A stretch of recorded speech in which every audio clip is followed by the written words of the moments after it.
Sumainyo ang Panginoon. At sumayo rin. Ang mabuting balita ng Panginoon ayon kay San Juan. Papuri sa iyo, Panginoon.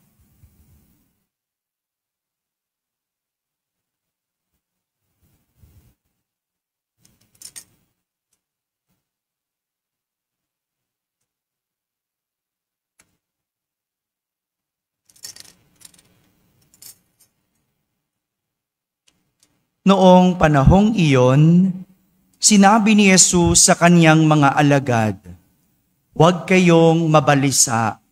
Manalig kayo sa Diyos at manalig din kayo sa akin. Sa bahay ng aking Ama ay maraming silid. Kung hindi gayon, sinabi ko na sana sa inyo. At paroroon ako upang ipaghanda ko kayo ng matitirhan. Kapag naroroon na ako at naipaghanda na kayo ng matitirhan, babalik ako at isasama kayo sa kinaroroonan ko. At alam na ninyo ang daan patungo sa pupuntahan ko." Sinabi sa kanya ni Tomas, "Panginoon, hindi po namin alam kung saan kayo pupunta. Paano namin malalaman ang daan?" Sumagot si Jesus, "Ako ang daan, ang katotohanan, at ang buhay. Walang makapupunta sa Ama, kundi sa pamamagitan ko." Mga kapatid, ang mabuting balita ng Panginoon. Pinupuri ka namin, Panginoong Hesukristo. Magsiyo po ang lahat at makinig sa homilya. Isang magandang umaga po sa inyong lahat. Pakibati ang katabi, magandang umaga. Magandang umaga sa mga nasa barangay, sa mga nasa tahanan na nagsisimba via online at sa lahat ng nasa abroad. Kasama kayo sa aming banal na pagdiriwang dito sa aming parokya. Ngayong araw na ito, ginugunita natin ang lahat ng mga pumanaw na Kristiyano. O sa Ingles, All Souls Day. Pero sa Tagalog, mas maganda. Pumanaw na Kristiyano. Take note, Kristiyano. Hindi lahat naniniwala at dapat gunitain ang mga patay. No? May ibang sekta, huwag kayong magugulat. No? Yung ibang sekta, hindi nila pinaniniwalaan. Kapag patay na, patay na. Kinakalimutan na. Hindi na pinagdiriwang, hindi na ginugunita. Sila yon. Tayo, ginugunita natin ang ating mga pumanaw na Kristiyano. At ang ating ebanghelyo sa araw na ito ay nagbibigay sa atin ng kasiguraduhan at kapanatagan kapag pinag-usapan natin ang kamatayan. Sabihin nyo nga po, kamatayan. Ilan sa atin hindi komportable pag-usapan ang kamatayan. Tama ba? Bakit? Takot mamatay. Pag-uusapan lang naman, hindi ka pa naman papatayin. No? Diba? Bakit tayo? Anong ayaw? No? Pag-uusapan lang naman, pinag-uusapan lang naman, pero buhay ng may buhay, ganado ka. Diba? Pero, diba? Pag-uusapan lang naman natin yung kamatayan mo. Okay lang ba yon? Ayaw nyo pa din? Para tayong hindi komportable, pero huwag kayong mag-alala kasi ang binibigay sa atin ng ating ebanghelyo ay kasiguraduhan, kapanatagan. Ito yung paalala ni Jesus. Ito yung sinasabi ni Jesus sa kanyang mga alagad.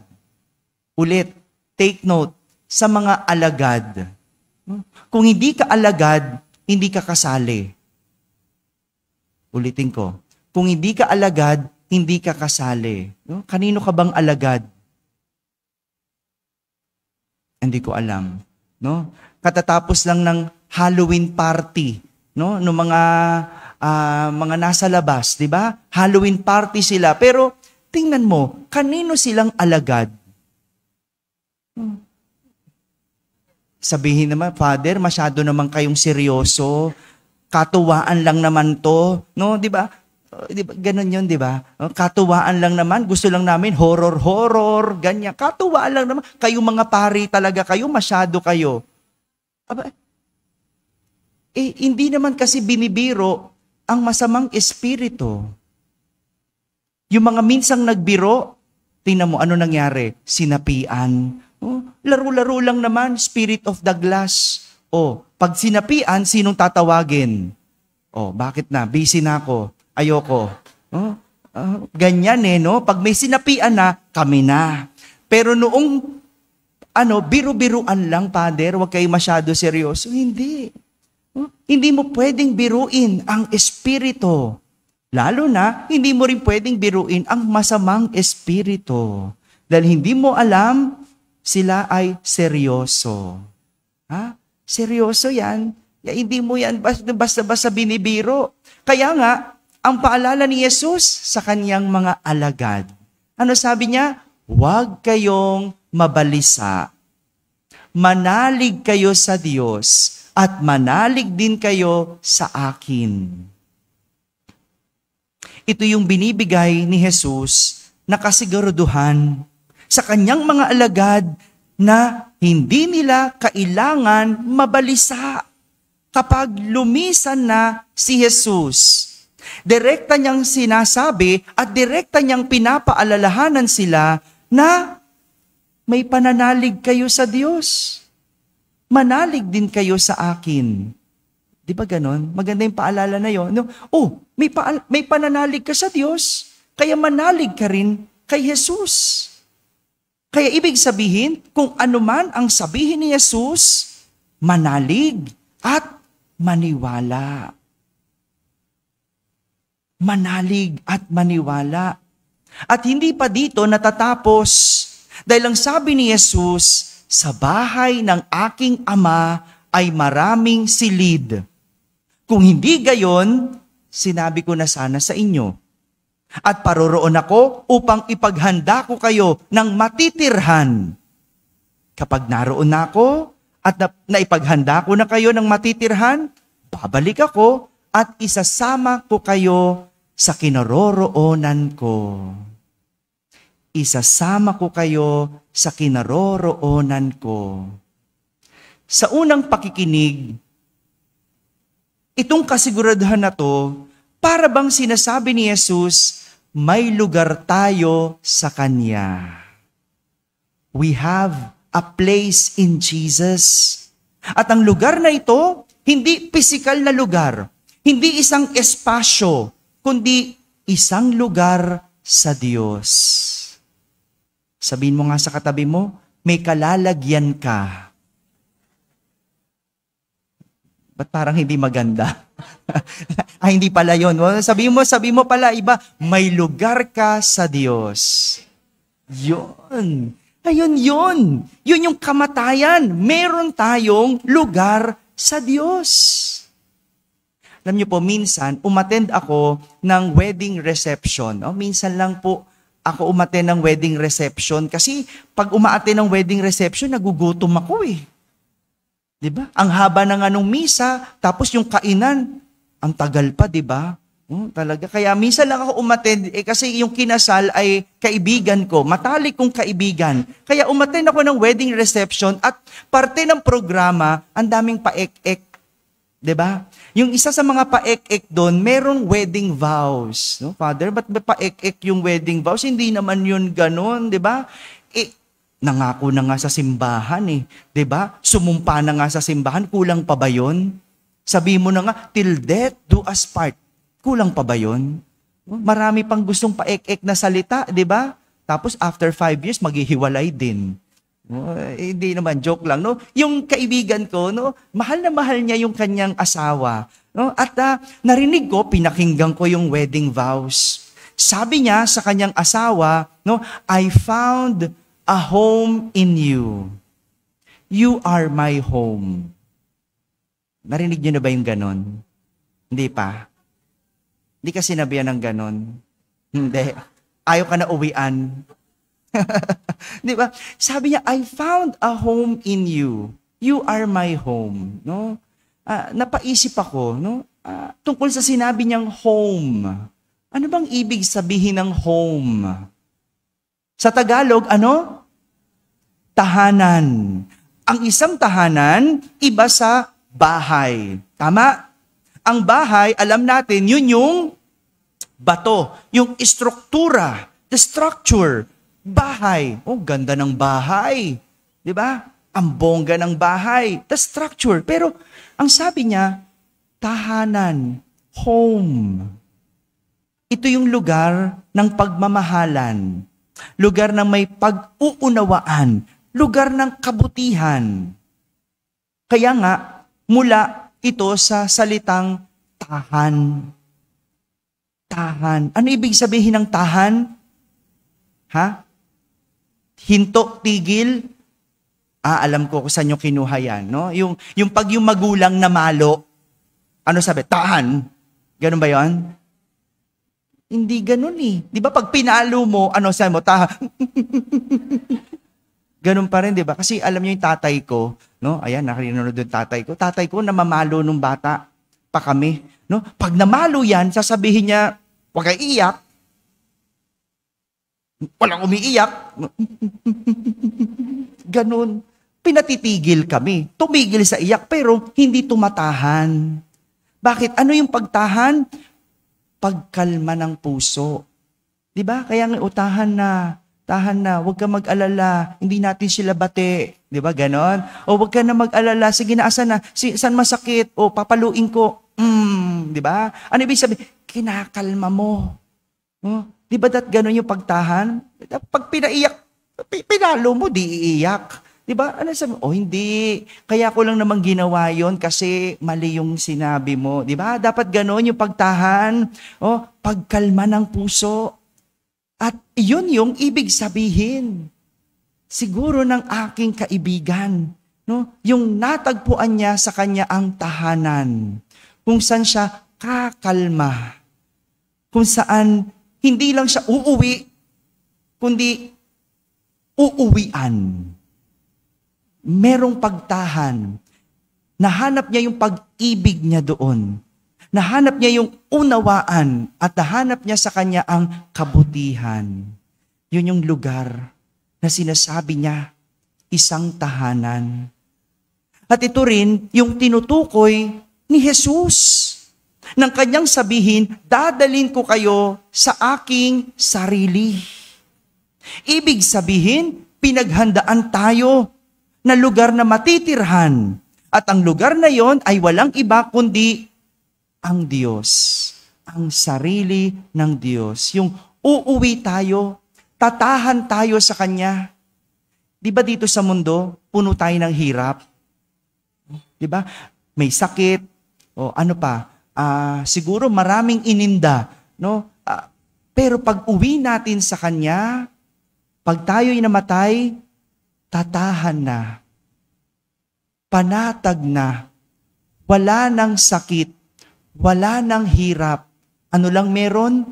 Kalmadong puso, kapayapaan, puro na lang kabutihan.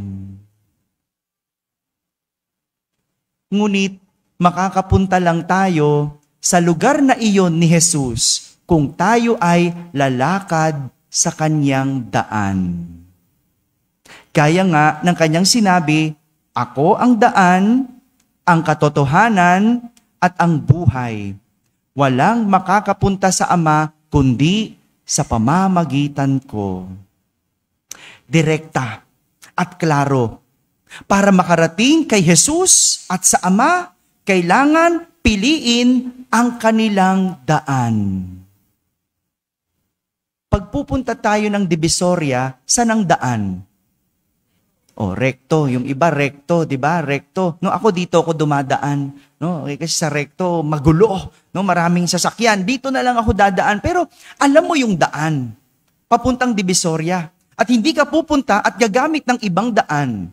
Kundi, maliligaw ka. Tama? Parang hindi kayo agree. Di ba? At ganyan ang daan ng Diyos. Kung gusto mong marating ang Diyos, daanan mo yung kanyang daan. Yung daan ni Jesus. At ang daan ni Jesus, tuwid. Hindi paliko-liko. Kaya ang nangangaliwa, hindi makakarating sa Diyos. Ba't natahimik kayo? May nangangaliwa ba dito? Ha? Hindi pwede. Kaya nga kapag sinasabihan kayo na itigil mo na yan, huwag ka nangangaliwa, huwag ka nang loloko, huwag ka nang bubudol, huwag sasama loob mo. Kasi tinutuwid ang daan mo. Dapat nga ipagpasalamat mo kasi merong taong nagtutuwid sa iyo. Sa inyong mga bata dito, mga sakristan, kapag pinapangaralan kayo ng mga magulang, ng mga nakakatanda, pakinggan. Hindi sila kontrabida. Hindi dahil magaling sila, kundi dahil nalaman na nila yung daan. Maaring minsan sila naligaw, kaya itinuturo sa iyo ang tama ng daan. Maaring hindi sila nakatapos, kaya sinasabi sa iyo, magtapos. Kasi alam na nila ang buhay ng hindi tapos mag-aral. Maaring minsan nadapa sila, kaya ayaw ka na nilang madapa. Tinuturo. Kaya dapat ganun Kasi ganun ang Diyos. Siya yung daan. Siya yung katotohanan. Siya yung buhay. Kaya kapag may taong nagtuturo sa iyo ng katotohanan, hindi ka sinungalingan, paniwalaan mo. Kapag dinadala ka sa buhay, sundin mo. Ang tao gusto sa kasiraan ng buhay. Yan ang mahirap. Hindi mo mararating ang lugar ng Diyos. Yan ang pinakamalungkot na kwento. Kapag hindi natin narating ang lugar ng Diyos, naghanda ang Diyos Ang hindi handa, tayo. At kabaliktaran nito sa paniniwala ni Judas sa ating unang pagbasa. Anong paraan ni Judas? Paraan niya, sabi, mag-alay ng 4 na pilak. Bakit niya gagawin yun? Kasi ang paniniwala niya, yun ang ikatutubos ng kanyang mga kasalanan. Tingnan mo, sinorkat niya. Binili ang kaligtasan. We cannot buy salvation. Kahit ang dami mong pera, hindi mo kailanman mabibili ang kaligtasan. Dahil ang tanging paraan, lakaran ang daan ng Diyos. Sa dati kong parokya, chichismis ko lang po ito sa inyo. Sa dati kong parokya, tuwing Biyernes ng gabi, bawat pinto noon, mayroong donation box. Bawat pinto, ilang donation box yun? Parang 16. Ganun kadami. Malaki yung dati namin parokya. 16. At lahat iyon, lalagyan niya ng pera. Lalagyan niya ng pera. Pag titignan mo, wow, ang bait naman niya. Wow, nagdo-donate sa simbahan. Pero kung kilala mo siya, mapapataas ang kilay mo. Bakit? Kasi drug lord. Weteng lord siya. Hindi pwede.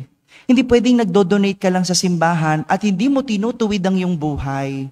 Hindi pwedeng mapagbigay ka, pero paglabas, nangungurakot ka. Hindi pwedeng nagtatrabaho ka sa simbahan, sa likod, nanloloko ka. Hindi pwede. Kasi ang tanging daan para marating ang lugar ng Diyos, lakaran ang daan ng Diyos. Mga kapatid, nawa, sa ating buhay, ang daan ng Diyos ang laging piliin at ating daanan para marating ang lugar na inihanda ng Diyos sa langit. Para kung nasa ng Diyos, naroon din tayo. Amen? Amen.